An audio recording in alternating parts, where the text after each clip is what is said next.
May 8th. Hey, this is fun. Okay.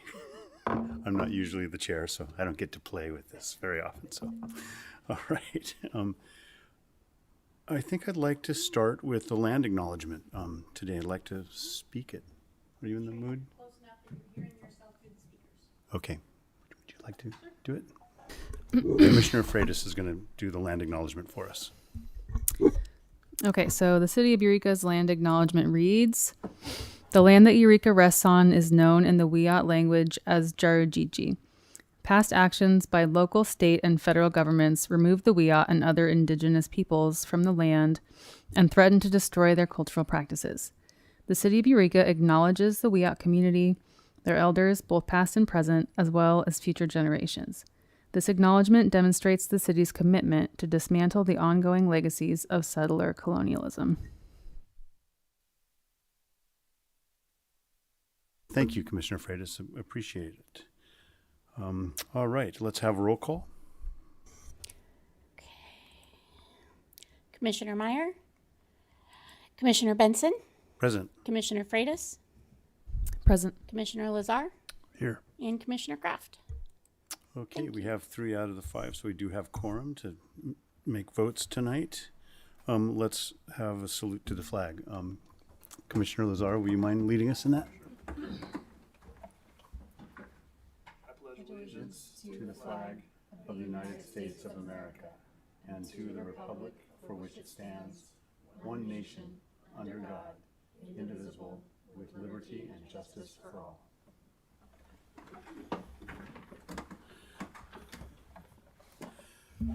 Okay, let's move right into item C, approval of the minutes for both March 13th meeting minutes and April 10th meeting minutes, so for the last 2 sessions. I'm ready to hear a motion to approve those minutes if commissioners have had a chance to look through them.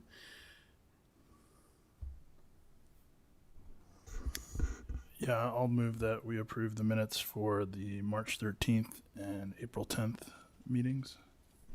I can second. Okay, we have a motion and a second. Any discussion on these minutes? Any alterations or revisions, inaccuracies? I didn't see them any. I looked through them earlier today. Okay, let's move to a vote then. All in favor, say aye. Aye. Aye. Aye.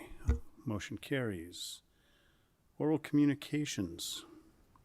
So this is to the folks in the chamber. Thank you for being with us tonight. This is an opportunity for the public to address the Planning Commission on any issues that aren't on tonight's agenda. So if you came with just something to say that you would like heard, this would be the perfect time to step up to the mic and let us know your thoughts on almost anything. Is how this works. There will be opportunities to speak to things on tonight's agenda later. Yeah.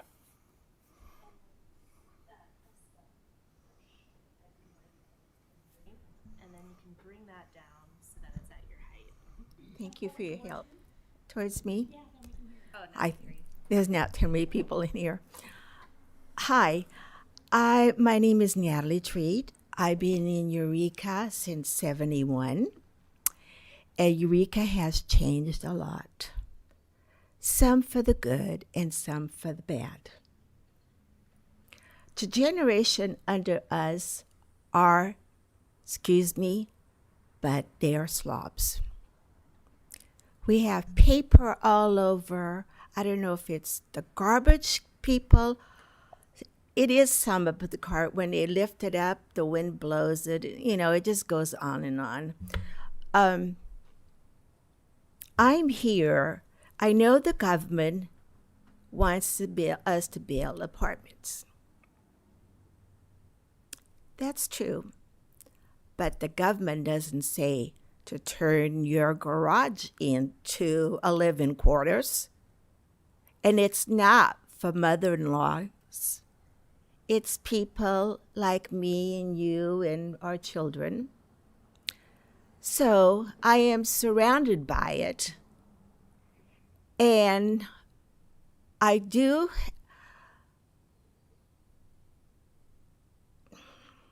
Another thing is, the inspector that goes around and checks us after the buildings. Hey, we had 2 buildings in this community that I know of that the instruction is so bad. One was Redwood Capital Bank on Henderson Center. The other one is on Myrtletown, and there's more. These kids that are working, and some of them are drug addicts. And I think most of us now know when a boy or a man is on drugs. But anyway, he's not doing his job. On my left of my house, it was so bad, the woman that was living there. She threw the baby's diapers out in her backyard. We had rats. When they came out and looked at the house, my minutes are over? 30 seconds. 30 seconds. 3 minutes. We had rats. Finally, they've cleaned it up. Next door, I call them the 3 castles. Our beloved Mr. Kramer. He did not cut corners and not put the vapor paper on the houses. So they're all the size, is that it? Are falling apart. What's the planning commission? What's the guy that does this? What is he? Where is he? Do I have to come up here and complain about this? Thank you for expressing your concerns. We've heard you, and I'm sorry, but your 3 minutes are up. But you Thank can you. submit anything to us in writing. There is something in writing, but you can look. Oh, if you want to let those people through the garages, pave the streets, the alleys. Thank you. That's it. Thank you for letting me speak. Anyone else like to address the commission? Please come forward, and you will have 3 minutes. Good day. Thank you for being here. My name is Stacia O'Neill. I'm a 17-and-a-half-year resident of Eureka. I love it here. I moved up from the Bay Area. I'm a transplant from Newport, Rhode Island, which is very historical, and I came to Eureka for the historical value and preservation. I moved into a 132-year-old Victorian, and I spend my life savings, which is very meager because I'm a self-employed caregiver for Alzheimer's patients, maintaining my property. I am in good standing with the city. We've paid all our taxes. We're in good faith with the EPT. I always call the police for help in the neighborhood. We don't have any problems with anyone. Today I came to the Chambers in good faith to talk to the design committee, and I was really upset about a project that's being built next to my house. Not that I want it stopped, I just want a design change. And the contractor was in the audience, and he told me to shut the fuck up. Yes, he did. ACGC said that to me. I was so upset I had to leave the chambers, and my husband was sitting here. I told him not to say anything. We don't do that. As I was getting up to leave the meeting, ACGC spokesman came to us in a threatening manner and told us I was an entitled and privileged because I own a home. I'm not entitled or privileged. I work very, very hard. I'm actually going to leave here and go to my night job. I work 3 jobs. My husband works 7 days a week. We're very, very low class. Low income. After I got home, I saw a city employee sitting in front of my house with a camera. I know Miles, our general manager, and ACGC are very good friends, and if I find there's an intimidation going on, which I feel there is, my lawyer is going to track this down and find this out. This is all public. I want this to be known. I feel threatened, and I feel really worried that I'm not going to get a sure break because I'm poor and I don't have influence like ACGC has with the city, and I'm just a homeowner who wants to maintain a life here. I don't want to be displaced. After we got home, we got an offer from ACGC to buy our home. That's intimidation. They also put a smear campaign on the public comments, and they said that our tree is so high it's in the PG&E line. It's not. It's in the telephone lines, and PG&E and I and my family are in very good relationship. They come and trim it. We trim it. They said that our sidewalk was a mess. That's not untrue. Please come to my property. Please view my property. What they're saying, they're starting a smear campaign, and it's not fair. I'm just a citizen. I deserve a fair break here. I don't have a lot of money to fight this, but I do have a lawyer, and I don't like the thug behavior that's going on. And I just want it to be publicly known that we don't want this. We just want to live and raise our children and go to work. Please help us. Thank you for your testimony. We are hearing your concerns.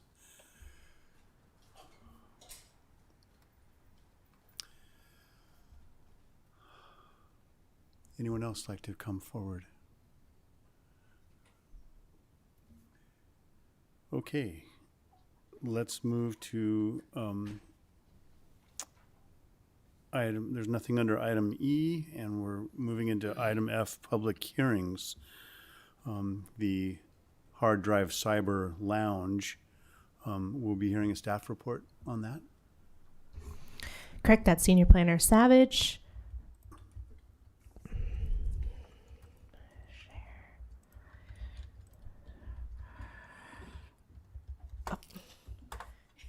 Derek's doing it for me. He jumps up and grabs us sometimes.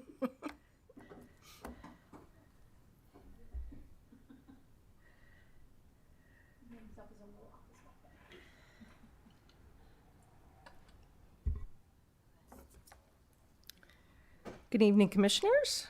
This evening we have an application from Andrew Casperson for a conditional use permit and coastal development permit for the Hard Drive Cyber Lounge at 326 2nd Street. Here is the general project location, which is located in Old Town. Zooming in, the red rectangle shows the tenant space. The subject parcel is located in the middle of the block between D and E streets on the south side of 2nd Street. Opera Alley runs directly behind the building, and the Imperial Plaza pedestrian passageway is located directly to the west of the subject building, which connects Opera Alley to 2nd Street. Here is the storefront looking south from 2nd Street. The applicant is not proposing any exterior changes to the building. The building is on the local register of Historic Places, and any exterior changes would require approval from the Historic Preservation Commission. A condition has been added requiring the applicant apply for Historic Preservation Commission approval if any changes to the exterior of the building are proposed in the future. Here is the proposed floor plan for the first floor, which is roughly 800 square feet and will contain the Internet Lounge. The two-story tenant space totals approximately 1,500 square feet, and the second floor will be utilized for storage, network equipment, and an office space for the owners. The Internet Lounge will rent out computers for use on site, typically by the hour, with games, software, and productivity tools pre-installed on each machine. Initially, there will be 10 high-end computers, 4 consoles, and various miscellaneous machines, such as a custom arcade cabinet and classic game consoles available to the public. The equipment is not intended to be rented off-premise. They plan to sell artisan keyboard accessories and parts, retail merchandise such as miniatures, as well as minimal concessions in the form of prepackaged and self-service food and beverage. They also intend to host events incidental to the Internet Lounge, such as gaming tournaments, birthday parties, and cybersecurity awareness lectures. The hours will be daily, 9 a.m. to 10 p.m., with 2 full-time employees, and in the future they may expand hours.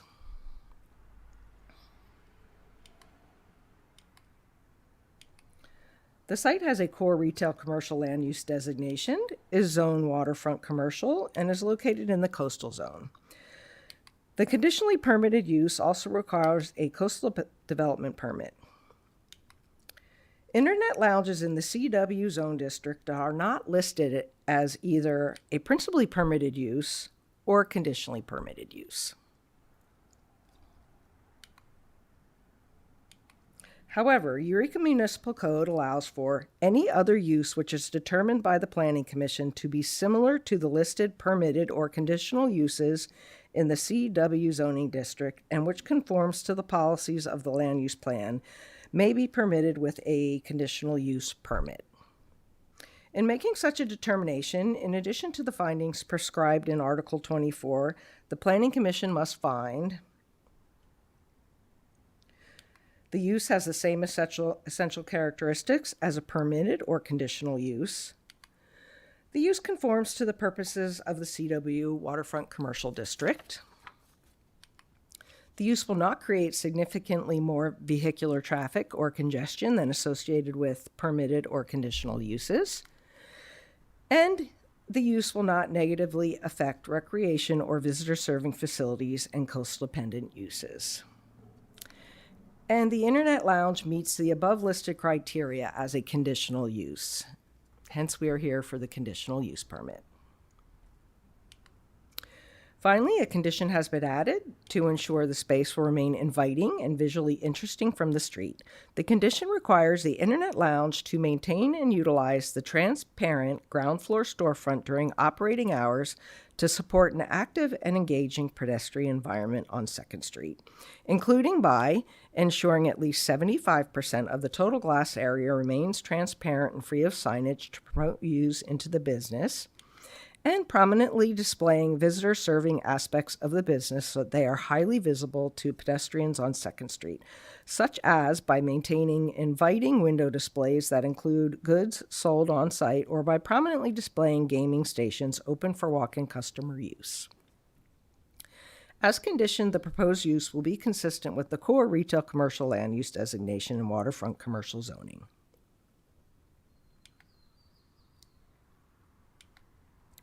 The characteristics of the proposed, based on the analysis in the staff report, staff believes all the findings can be made to approve the CUP and CDP for the Internet Lounge. Therefore, staff recommends you hold a public hearing and adopt a resolution finding the project is exempt from CEQA and approving with conditions. When you're ready, I can provide the suggested motion, and now I'm available to answer questions. Thank you.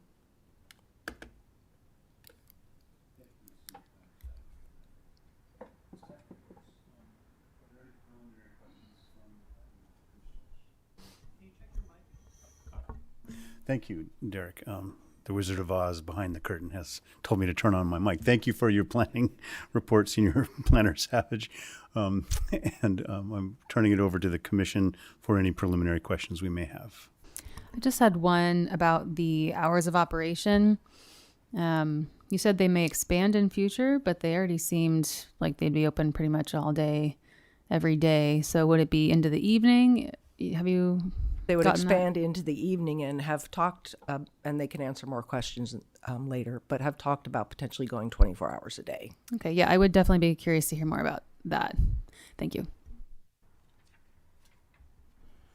I don't know if I've ever seen us take up I want to make sure I understand this correctly. The code has a provision for if a use isn't land exactly, like if it's not enumerated in one of the areas of the code. So that's the scenario we find ourselves in tonight, right?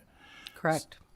So what would you say, given the range of uses allowed in the zoning district, the core retail commercial, what would you say the closest use to this, akin to this is, or series of uses? I honestly could not find one. There's no use, because the code is older, the coastal code, for a use that is computer related. So I couldn't find one that was close. Kristen? I think there's a telegraph office. That would be it, yeah.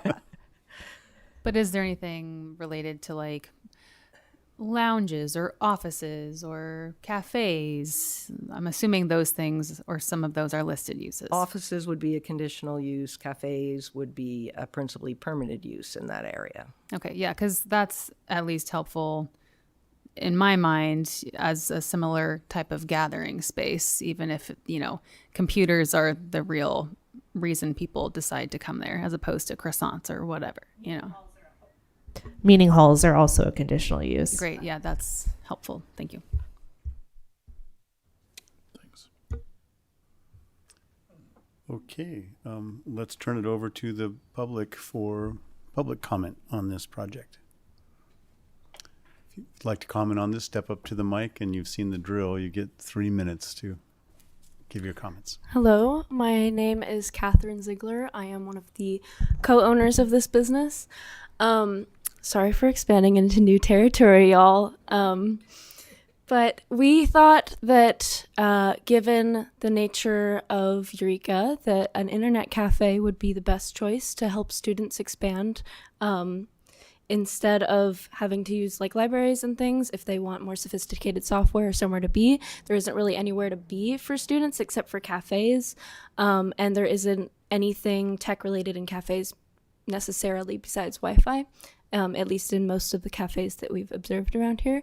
And we thought that it would be a good principle to keep in mind to create an internet cafe for people to be. Thank you. Thank you, Catherine Ziegler, for that. Anyone else from the audience or from the house like to come in? Hi, my name's John Steiner. My wife and I and our family own the property that this is proposed to be in, and we're in full support of it. We think it's a great addition to our property, and we think it'll fit in well with the other businesses on site. Thanks.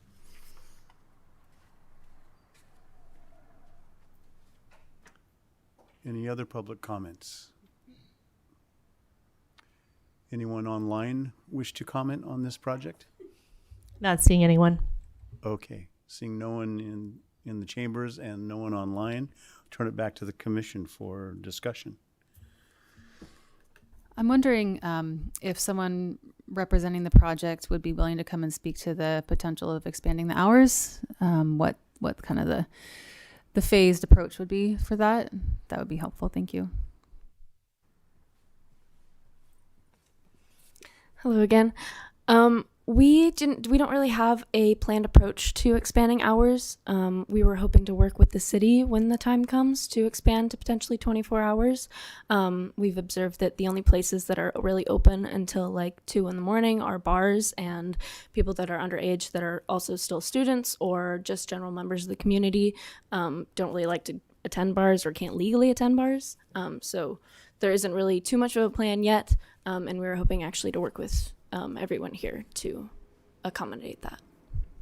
Does that answer your question? It does. Yeah. Thank Okay, you. That's thank really you. helpful.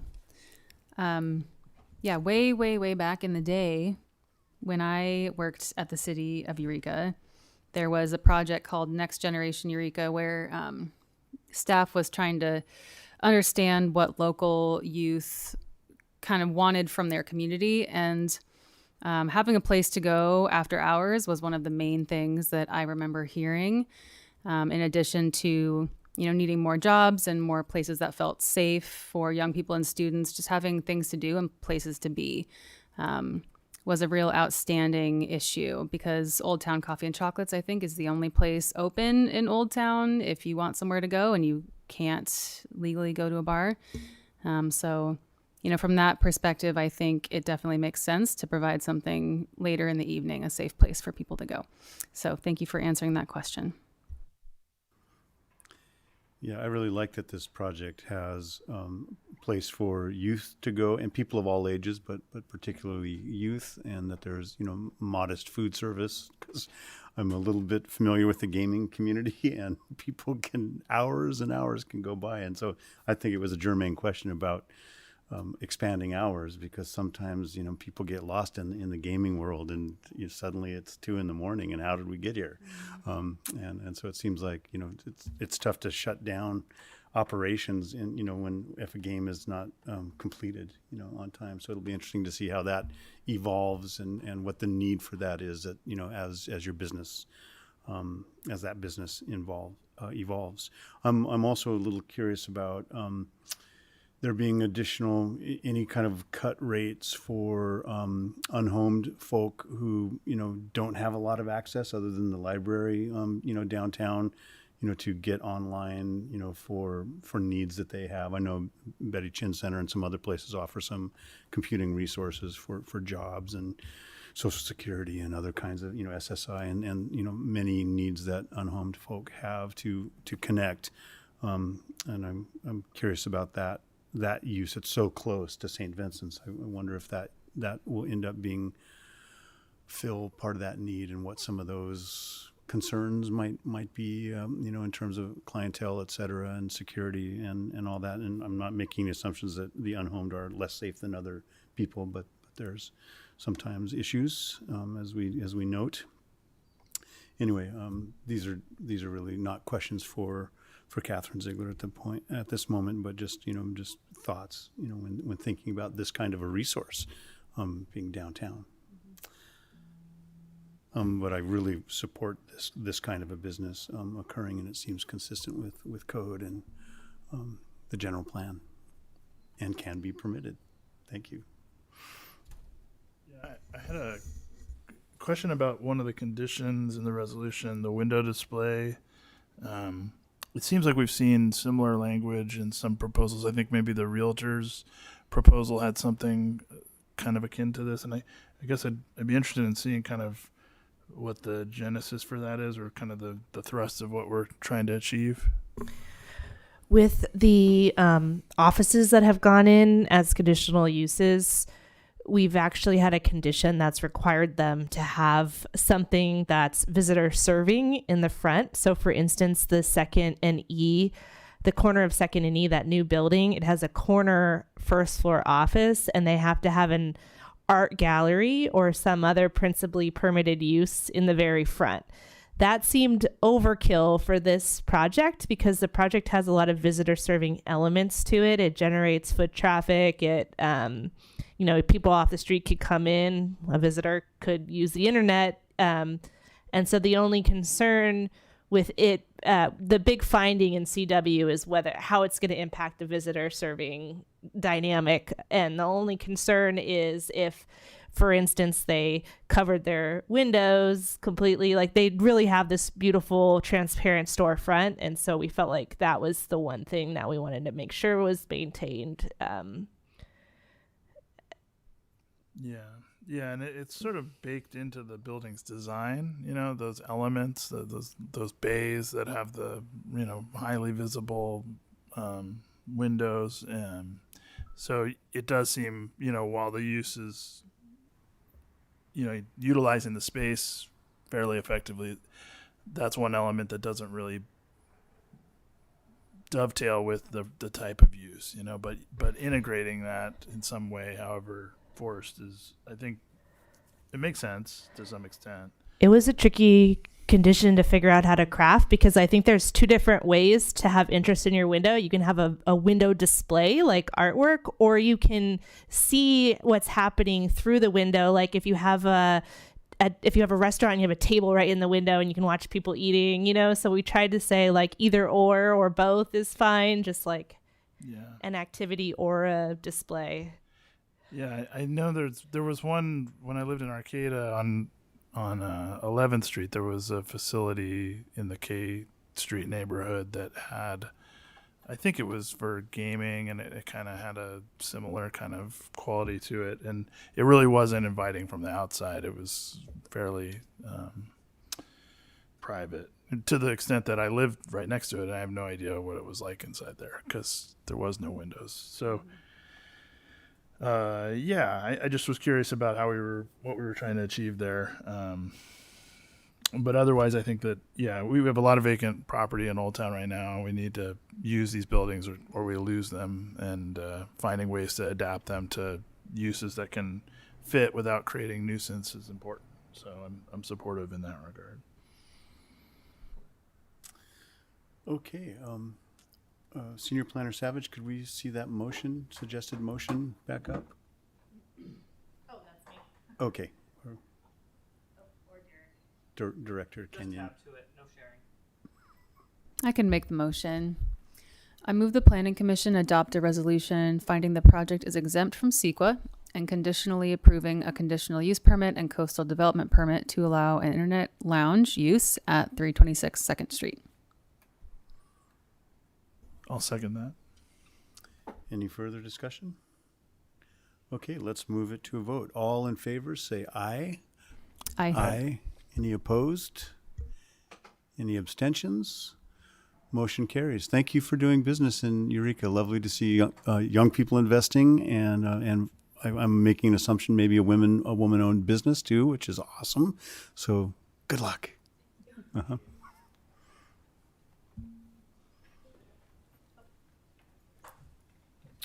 Okay, that's our only public hearing that's new. No old business, no new business. Staff reports and communications. Are we going to hear from staff about something tonight? Yes. Okay. Most importantly, we have a community open house coming up as a kickoff for our mixed neighborhood overlay project. So I'm going to hand you guys some flyers. Great. Jessica is going to hand you some flyers. Thanks, Jessica. Thank you. So we're going to have one in-person meeting and one Zoom meeting. We're going to do 2 separate meetings this time on 2 days. So, and they'll be the same content, just in a different format. And we're still working on the specific times, and we'll be sending out an invite soon. And for that project, we hired Dudek, who also is helping us with our waterfront specific plan. And I'm super excited with what they've done so far. So I'm excited for that. Also, last night at council, we had a special meeting from 5 to 6 on the Sunset Heights affordable housing project on city-owned property between Harris and Henderson. And unfortunately, we didn't get many people out and about, but it was really just looking at some site plan options. So I don't think that really grabbed attention the way that renderings do. But city council gave clear direction on which site plan they preferred. So now they're going to develop renderings, and the next step will be more exciting, I think, for people to see the design and the look of the buildings. Also last night, our Cal Poly Humboldt students that we were a client for their senior capstone, they presented at City Council. They went and walked around Old Town and inventoried all the first floor uses, and they helped with our walkabout that we did with Old Town business and property owners. And they did this really large, extensive report on it. And I can send you guys that report too, but you can also watch the meeting online. This morning we had design review committee, and the first of the Housing Authority's repositioning projects design was approved for their first. They're redeveloping one. The first site is just south of Winco, adding a lot of units to one site. So they can move residents in to redevelop the rest of the property. So that's really exciting because they have some very old 1950s housing stock that they're going to improve and increase density. And then the woman who spoke during public comment, what she was referring to was a project that also went this morning, that the design review committee, that was a 5-plex proposal on a vacant lot, and the design review committee denied that project. And you're the appeal body for that. And then I'll just say I'm going to have to recuse myself on that. I know, because you live close. I do. Yes, I anticipated that. Will you let us know what the basis was? Can we ask now what the basis for not approving it was?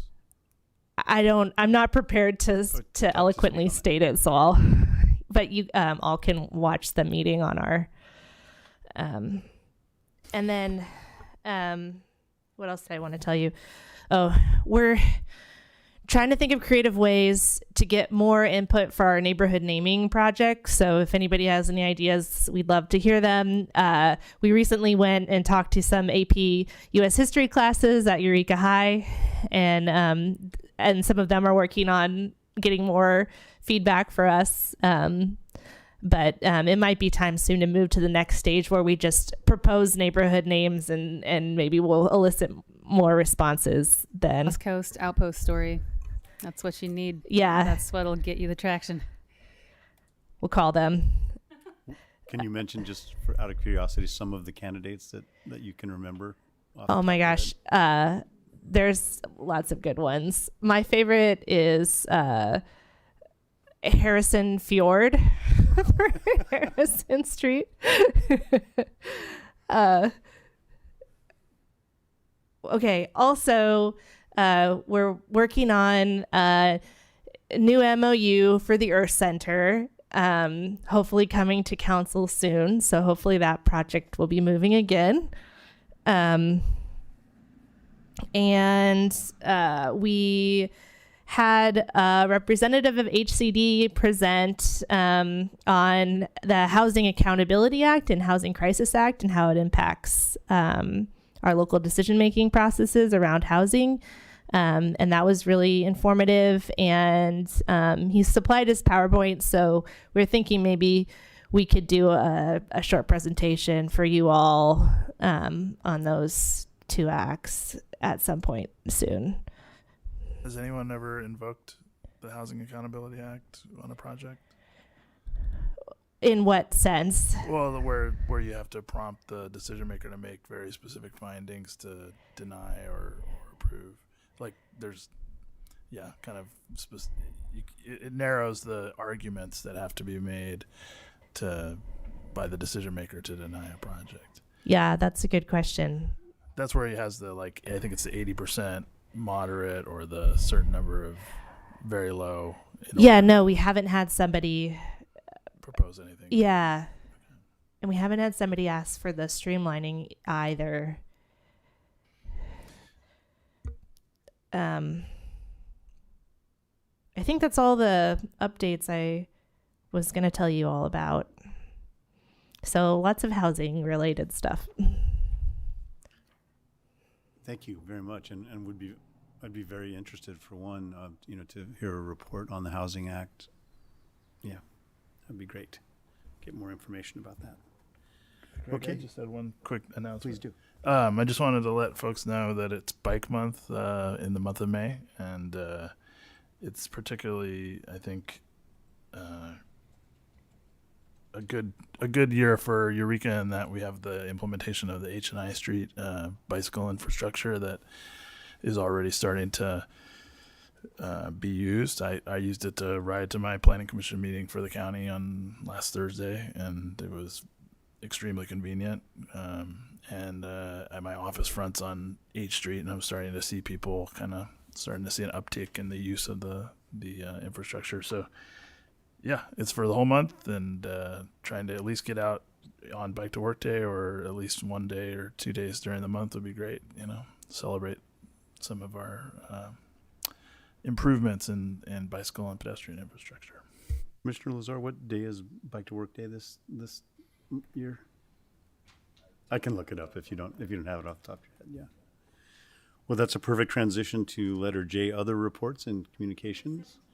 The 17th. Look how fast you are. Thank you. May 17th, Bike to Work Day. Okay.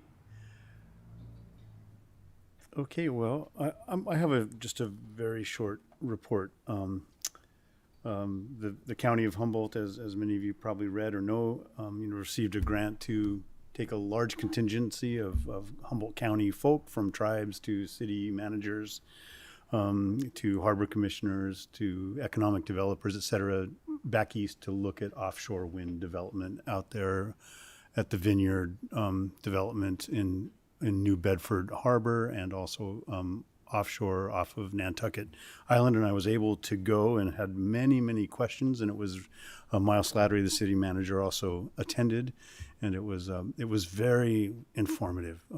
2 days, just about all things offshore wind. But to see it, to conceptualize it, to see slides of it is one thing, but to go and stand next to these things, see them being manufactured both in the shipyards, transported out, out to sea,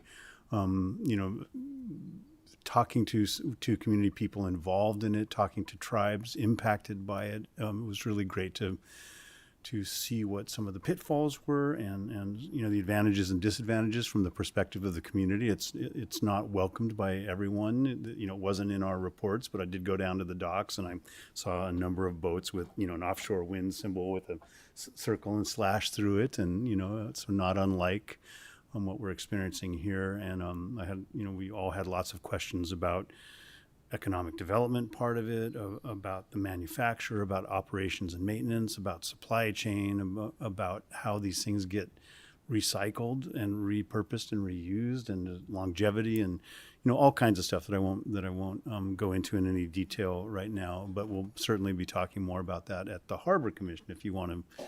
That meeting tomorrow night in the Wharfinger, by the way, at 6 o'clock rather than at the Harbor Commission. Because we're going to be looking at passing or considering a resolution on missing and murdered Indigenous people and the impacts of colonization of the coast and big projects like this on the Indigenous community. And so we have a resolution to consider for that if you're interested in that. That's it from me. Any other reports and communications? Okay, let's move right to adjournment at 6:13 p.m.